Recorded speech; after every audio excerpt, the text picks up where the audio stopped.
आज हम बात करेंगे कि डायरेक्ट से इनडायरेक्ट स्पीच बनाते समय हमें किन किन बातों का मुख्य ध्यान देना चाहिए। अगर हमने इन चीज़ों का ध्यान कर लिया तो कभी भी किसी भी डायरेक्ट से इनडायरेक्ट बनाते समय किसी सेंटेंस की हमें कोई दिक्कत नहीं आएगी। तो चलिए एक सेंटेंस से हम इसको देखते हैं। एक सेंटेंस है,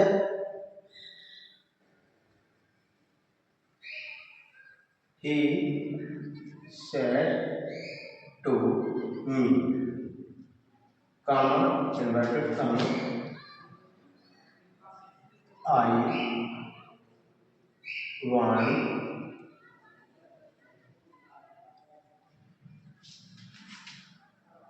to give you my pay, inverted comma, clause।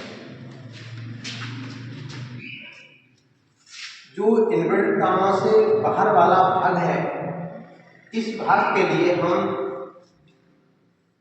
Reporting speech बोलते हैं और इसके लिए हम रिपोर्टेड स्पीच बोलते हैं। सबसे पहले जब हम शुरू करेंगे इसकी, तो रिपोर्टिंग स्पीच के सब्जेक्ट को हम कभी भी नहीं बदलते, ये हम जो करते हैं उतार लेते हैं। जैसे हमारा यहाँ ही लिखा हुआ है, हमने ही को ही लिखा। इससे आगे अब आगे मिला हमें सेट टू।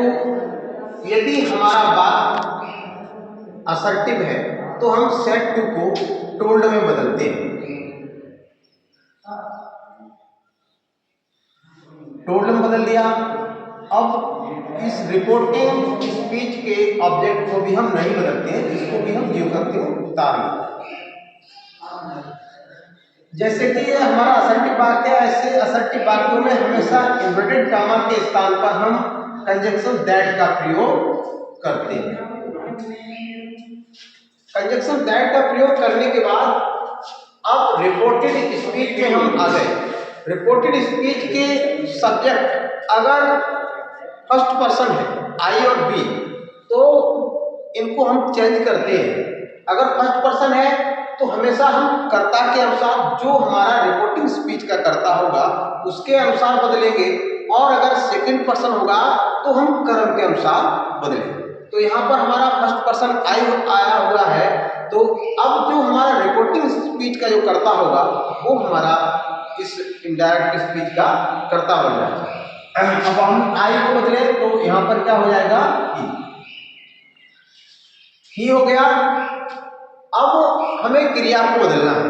अगर ये पास्ट में है तो हम इसको भी हमेशा पास्ट में ही बदलते हैं। अब यहाँ देखा कौन सा टेंस है, तो कर्ता के बाद क्रिया की फर्स्ट फॉर्म आई हुई है, तो प्रेजेंट इंडेफिनिट हुआ।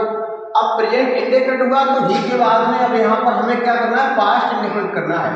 तो ही के बाद क्या कर लें, वांट, क्रिया की सेकंड फॉर्म।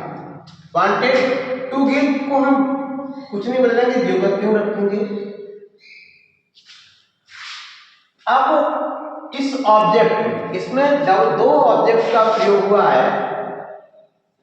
अब जो ऑब्जेक्ट आया है यू, बच्चे यहाँ पर दुविधा में पड़ते हैं कि हाँ हम यू को कहाँ किस तरीका से बदलें।